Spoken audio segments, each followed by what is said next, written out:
You're a single mother, right? I'm sure you don't have much money anyway. We can deal with you later. Just keep waiting.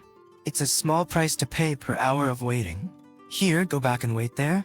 When I went back to the counter to withdraw money with my son, Liam, the bank teller, noticing that I was a single mother, looked down on us, and we had to wait for hours. I was about to reach the peak of my anger when my son Liam whispered to me, "If we withdraw the $58 million we have on deposit, we can completely destroy this place, right?" We both grinned. My name is Charlotte White. I live with my husband John and our son Liam, who has just started kindergarten. I met John on a blind date when I was in college. At the time, I was busy studying to enter law school. John, who was attending medical school, was also busy with clinical training that had just started. We both went to the blind date with the light-hearted notion that it would be a nice opportunity to take a break from our studies. Fate is a terrible thing, and that lightheartedness ended up deciding the rest of our lives. We hit it off and exchanged contact information that day, and we started studying together at the library the following week. Because my college was a national institution, tuition was relatively low. But I needed to save money because I planned to go to law school and take the bar exam. John was also a medical student who didn't have time to work part-time. Therefore, he didn't have much money. Our dates were always limited to studying together at the library or each other's homes. We went out for lunch once in a while, but even so, the days with John were very enjoyable. 4 years had passed since we met, and I was in my final year of law school and had successfully passed the bar exam. John also passed the national medical examination, and we married shortly after our training term ended. We were working as new lawyer and doctor for a while. With all of my responsibilities, I was unable to care for things around the house, and our house was a disaster every day. I wanted to cook non-balanced, nutritious meals, but I was too occupied with my own work to do so. Many times the trash can was overflowing with trash from frozen foods and food packages. Many times the trash can was overflowing with trash from frozen foods and food packages. No matter how much I neglected the housework, John never complained. And John, on the other hand, was not in a position to do much housework. I didn't have many all-nighters, but John was a doctor and worked many nights on duty. It was as though we'd been running together since we were students, studying hard. 10 years after our marriage, we had a child from the law firm where I worked. I don't want you to quit. While you're on leave, the firm will pay your registration fees, so please return when you have settled down to care for your child. However, John, who was still working as hard as ever, wanted me to rest. So I decided to give up my career as a lawyer. I left the law firm as soon as the cases I was working on came to an end. Time passed surprisingly slowly from then on. I had to take care of things at home, the new baby, and John. The days have finally gotten to a point where I can pay attention to my everyday life, which is a drastic difference from the frantic routine I had been living up until that moment. A child was born and we named him Liam. Liam grew into a bright young boy, and by the age of 2, he could read and write the entire alphabet. By the time he started kindergarten, he could read an analog clock with ease. Liam would climb onto John's lap and begin reading the news with him as he was on the computer. He would then explain the contents to me on the way to and from kindergarten. I was surprised at how fast he grew up. I guess it's a normal thing. And he laughed. John's mother told me that John was like that when he was a kid. But probably the most serene years of my life were those spent as a stay-at-home mom alongside John, raising Liam as a young child. In the winter, when Liam was 5 years old, our family went skiing. The weather was brilliant in the morning and great for skiing, but by the evening, when it was time to head home, the weather had unexpectedly deteriorated. As we were hurrying home, John said, "I see something like a hat in the snow bottle outside the course. Someone may have been injured, so I'll go and check." With that, he went to check. I had a bad feeling, but John worked in the emergency room and was usually saving lives. So I knew there was no way I could stop him if someone collapsed, so I didn't. If only I had stopped him at that moment. I can't tell you how many times I regretted it. As John approached the snow bottle, a fierce blizzard hit us, blocking our view. I did my best to hold and protect the young Liam in my arms. When my vision returned, John was gone.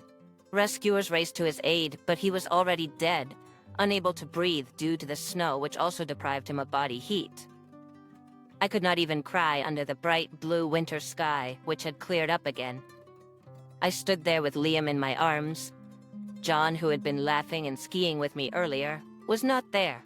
Everything that had transpired since we first met flashed through my memory like a light. John was a diligent worker, smart and always honest. Liam never cried as I stood there stunned. Dad was trying to save the owner of the hat, right? Liam, 5, understood everything when he saw the hat that had been dropped. Yeah, he did. Dad was trying to help. That was all I could say, but Liam hugged me tightly. I'll take care of you, Mom. I will protect you. After that, there was a gaping hole in my heart. Just like Liam had mentioned at the time, he was smiling by me and assisting me as a child. Mom, are you okay? With his kind words, he tried to take care of me as much as he could. But it was I who really had to protect the young Liam. Now that John, who was always with me, was gone, I was the one who had to protect Liam. Thinking of this, I was filled with a sense of fear about the future. John had worked as a doctor and had left me some of his inheritance. However, Liam was only 5 years old. I had no idea how much money we'd have to spend from now on. Given his intelligence, Liam may aspire to be a doctor like John. The tuition for medical school was very much out of John's inheritance. I wished I could start working as a lawyer straight away. But it was difficult to work full-time and raise my little kid. I wanted to work part-time so that I could at least generate enough money to get by for the time being. My physical state, which had deteriorated since John's death, would not allow me to do so. I was worried about my financial account, which was shrinking by the day. Mom, I will protect you, so it's okay. I will grow up soon, don't worry. I was relieved only by the presence of Liam, who hugged me, saying so. Because Liam read the books I gave him right away, it was expensive to give him books every time. So I went to the local library and got him a bunch of books to read. Liam was able to spell the terms he would study in high school by the time he graduated from kindergarten. Once he learned the words, the range of books he could read quickly expanded. Liam read books of various kinds, and I realized he understood a lot more random topics than I did, who only knew about the law. Liam's progress was the lone ray of light in the midst of life at rock bottom, with no one to rely on, and having lost my loving husband. A few years later, Liam turned 9 years old. Liam's days of reading books were the same, but a big change came to me. When Liam entered the 4th grade, I returned to work as a lawyer. I had always loved being a lawyer, and I had spent 10 years of my 20s working long hours and sleeping little. My instincts had returned within a month of my reinstatement, and I was able to handle the duties. My health, which had deteriorated since John's death, had finally stabilized by this point. The nightmares and waking up in the middle of the night were becoming less frequent. Even so, balancing work as a lawyer and housework was difficult, and I had to do the bare minimum of housework, such as preparing food for Liam and doing laundry. I didn't have time to take care of myself at all. In the mornings, I would rush to the office washroom to apply foundation only. At night, I often went to bed without removing my makeup. I could only keep my suits in good condition for work, but I never paid attention to my everyday clothes. I kept wearing the same clothes for years, and when I realized it, I had aged completely. I was embarrassed to be seen in my current state, so I had to decline an offer to a college reunion from... It was one of those days when I came home feeling a little down. When I opened the door, I saw Liam with a glittering stare in front of his brand new computer. Liam, how did you get that computer? They gave it to me. I participated in a TV quiz contest the other day, right? I tried to keep it a secret from you until the show aired. But I won, and this computer is the prize. Isn't it cool? You won? Why didn't you tell me? That's great, Liam. I knew you were my husband's child. I tightly held the happy Liam. With this computer, Liam's life began to move forward. A year has passed since the day he received the PC as a prize in a quiz competition. Since that day, Liam has spent almost all of his time at home playing with the computer. I even taught him how to use it at first, but that only lasted a day or two. Following that, Liam went to the bookshop and purchased technical books, absorbing more and more information. He was a natural reader, and now that I was working, I could afford to purchase him a lot of books. Liam's study desk was quickly piled high with books on development topics. I had only studied law and had no prior knowledge of Java or other computer-related development languages. Liam astonished me. Even though he was my own child, I felt as if he were not my own child. Hey, John. Liam, like you, seems to be good at technical stuff. After conversing to the night sky, I realized something. It seemed that Liam sometimes read books from my school days. I pondered what type of road he will take in the future, and I didn't feel the same worry I did when I lost John. I was confident that Liam would be the type of child who would forge his own life in society. I was convinced of that. We always went to see John's grave on the anniversary of his death. That day arrived. On the way home, Liam said he wanted to buy a new computer. We were walking towards the bank because we wanted to withdraw the money first. Then a man suddenly bumped into me from behind, and I lost my balance and almost tripped. The man who bumped into me was wearing a long, shiny coat and a large, flashy watch. And Nose, you are in the way. he turned around and yelled at us. What the hell? I was going to complain, but it was John's death anniversary, so I held back to avoid any issues or using nasty language. Mom, are you okay? Then Liam called out to me, and I hugged him tightly. Thank you, I'm fine. What about you? I didn't expect that. Yeah, maybe he was in a hurry, but I can't forgive him for bumping into you. You are sweet, but don't worry, I'm okay. Hello there. How can I help you today? When we got to the bank, I was greeted with a smile that quickly dispelled whatever negative feelings I had. A woman stood at the front desk wearing a nameplate that read, Sophia. She swiftly produced our documentation and took our number slip after hearing our requirements. We are busy right now, so I'm afraid it might take some time. Please take a seat on the sofa. Liam and I sat down on the sofa we were shown. Wait a minute, Mom. Isn't that the guy? When I was called from the counter, Liam talked to me, surprised. Oh, I couldn't help but raise my voice as well. The man who had bumped into me earlier was sitting at the counter. Okay, give me that document. The bank clerk at the counter acted as if he didn't even consider his clients when he took the document. Wait at your seat while I proceed with the procedure. As he scribbled some phrases in a jumble on the document, the bank teller murmured as if to get rid of us. what's his problem? I wanted to complain to the banker, but I held it back. It's the anniversary of your dad's death, so we shouldn't complain. With that, I smiled at Liam. Wait a minute. You're a single mother. You two are a poor mom and kid. I'll take care of you later.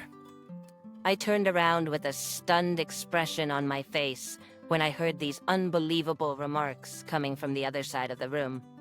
It was indeed the voice of the banker from earlier. Liam was also stunned, his mouth hanging open. Don't worry about it, Liam. Come on, let's read a book or something.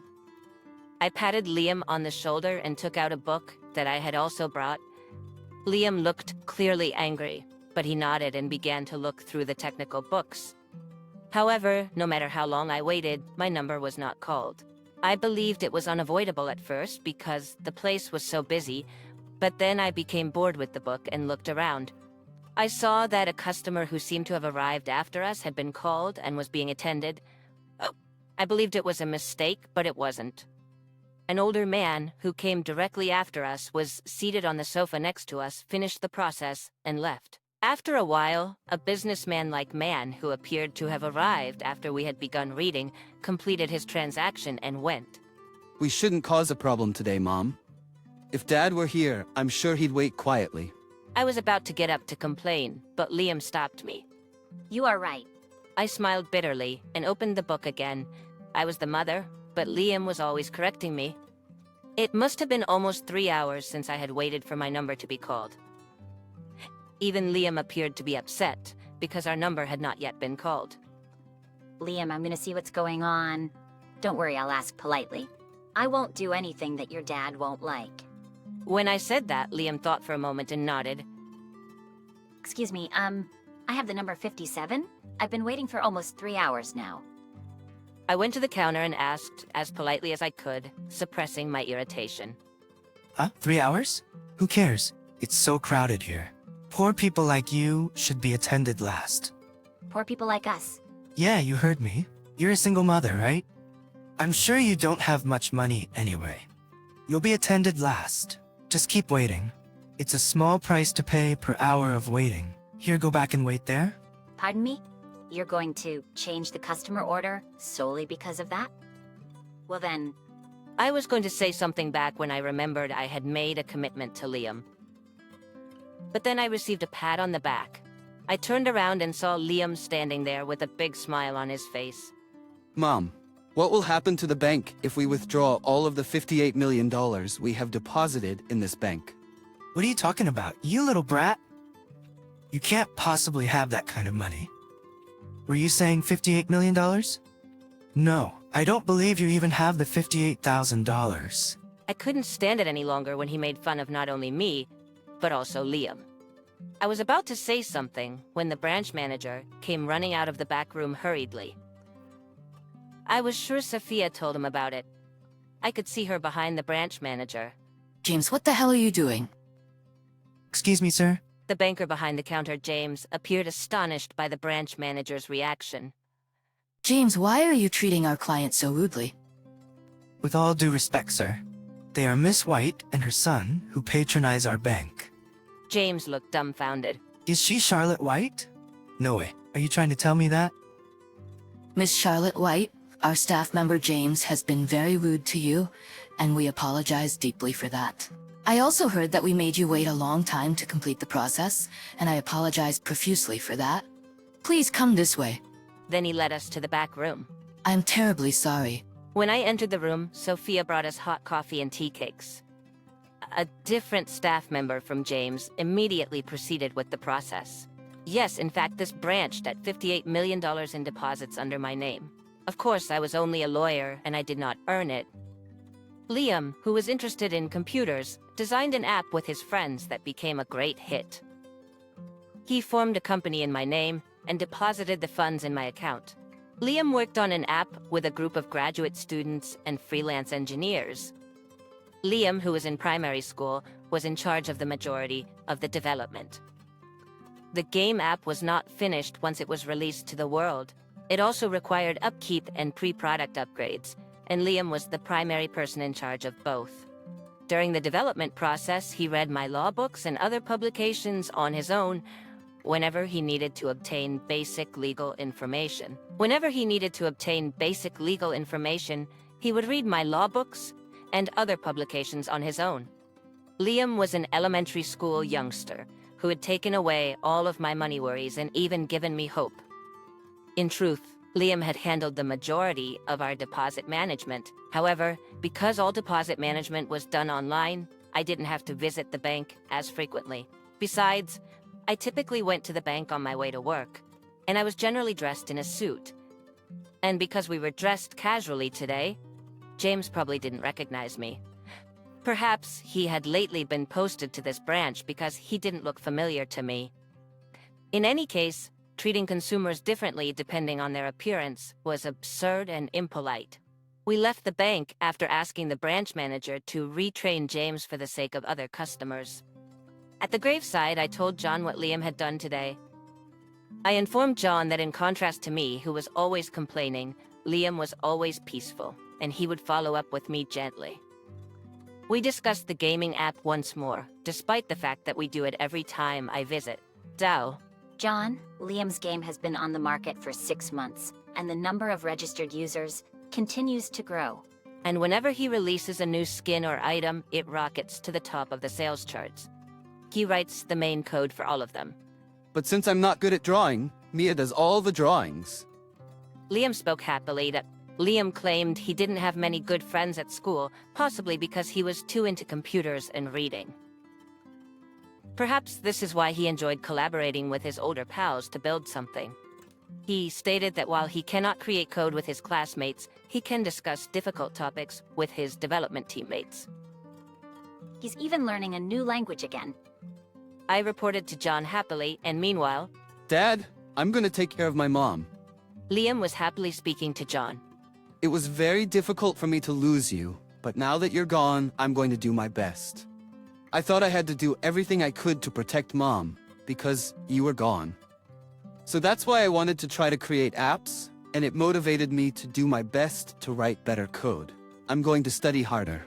I really miss you, but I feel like I'm here now because of you. Liam, When I grow up, I'm going to help not only my mom, but also many other people who have lost their fathers, like my mom. Liam declared in front of John's grave.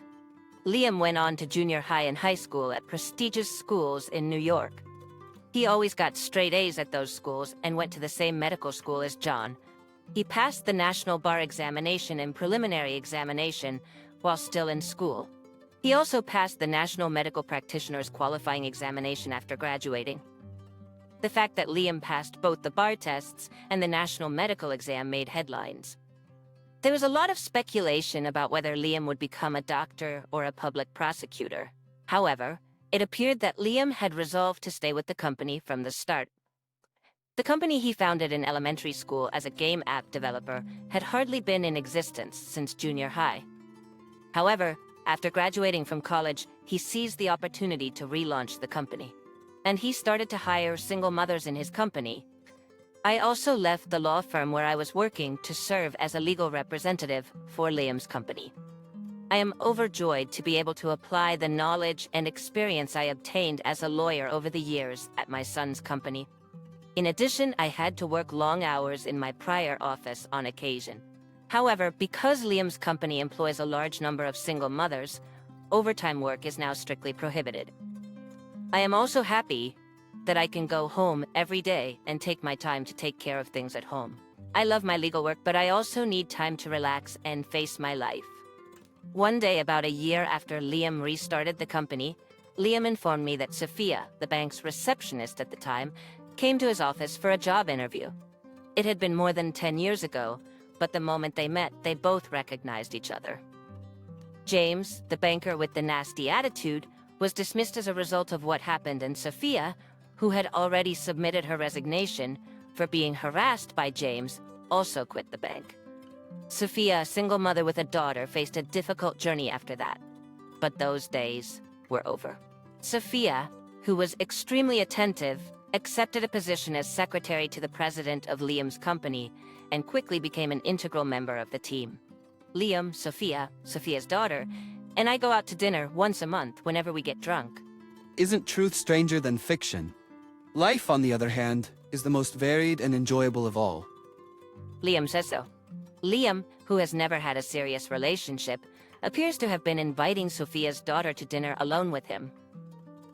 Sophia's daughter seems to be happy about it too. In life, you never know what will lead to what. As I walked home in the sunset after work today, I talked to John in my mind. John, please keep watching over Liam and me. I had the impression that the first stars shone brightly